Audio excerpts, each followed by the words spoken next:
mới đi ăn mà thế cô phát phải để bên nương mùi cún được cái bao ăn mẹ đi chơi mà nó nhàn bông mới đi ăn cái mũi bông rồi nó trực tiếp ăn cái bông qua cái nương mà thế trong qua đun nữa mẹ phát phải để nó khỏe lúc nào tên nhầm đi phát phải để nó bịa chú mới đi ăn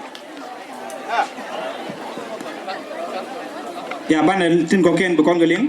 je ko giang ken te ga bay bol daro ba ko no yo Peter Ochan li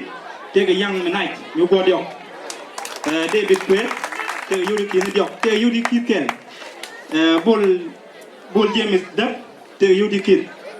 John Boy Pal te yudi kit mi te ram den wa ben di yo di mu di ko top ko yo wala mu di ko top ke de chu do de ko ke yen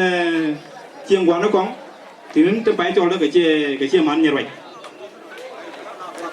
mới tiền năm được tiền nó cái nên nó kêu gạo ở bên